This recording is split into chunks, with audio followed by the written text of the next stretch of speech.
అండి అందరూ ఎలా ఉన్నారు? నేను సౌత్ ఆఫ్రికా రాజధాని కేప్ టౌన్ నుంచి జోన్స్బర్గ్ వెళ్తున్నాను. బస్సులో వెళ్దాంలే 20 గంటల జర్నీ 1600 కిలోమీటర్లు సవక అనుకున్నాను. 5000 టికెట్ అని నేను సరదాగా ఫ్లైట్ టికెట్ చూశానండి. చూస్తే 2000 ఉంది. సవక అంటే మనం అంటే సవగ్గా 1600 కిలోమీటర్లని మనం ఫ్లైట్ వెళ్ళిపోతాం జస్ట్ 2000తోనే. Let's go. చూస్తున్నారు కదా, విండో సీటే వచ్చింది. కంపెనీ పేరు వచ్చేసి ఫ్లై సఫారీ. సవక మామూలుగా లేదు, ఫ్లైట్ అంతా నిండిపోయింది. ఇదిగో 2000 కదా సవక. ఇదిగో కంపెనీ పేరు చూడండి, సవక ఫ్లై సఫారీ.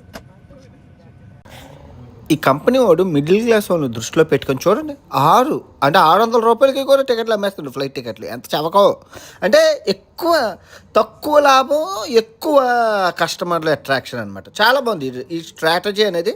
అంటే ఎక్కువ మంది దగ్గర తక్కువ లాభం సంపాదించడం అంటారు ఇది. నిజంగా చాలా బాగుంది. Welcome to Johannesburg. వచ్చేసాము, హాస్టల్కి వెళ్ళిపోదాం. సో సిటీ సెంటర్లోనే రూమ్ దొరికిందనమాట. మంచి రూము మీరు చూస్తున్నారు కదా, ఇది కిచెన్ రూము. సో వచ్చి రాగానే చెప్పారు లోకల్ మేడం రిసెప్షను, రాత్రి 6 అయితే తిరక్కమ్మ మర్డర్లు ఎక్కువ జరుగుతాయి అని అన్నారు. చెక్ చేశాను ఇంటర్నెట్లోని, ఈ జస్ట్ నెలలోనే ఎన్నో మర్డర్లు జరిగాయి. చూడండి చుట్టుపక్కల ప్రాంతం, క్రైమ్ రిపోర్ట్ చాలా హైగా ఉంది. రూమ్ చూపిస్తాను రండి. 1000 రూపాయలు అనమాట రూము. 6 ఉంటాము. క్రైమ్ అయినా క్రైమ్ బాబు అయినా తిరిగి చూపించాలి. సవకైనా ఏదైనా కనుక మనం end of the day explore చేసి మీకు చూపించాలి. ఈ జోన్స్బర్గ్ని మీకు చూపిస్తాను. Okay, full video non veg ఛానల్లో ఉంటుంది, చూడండి.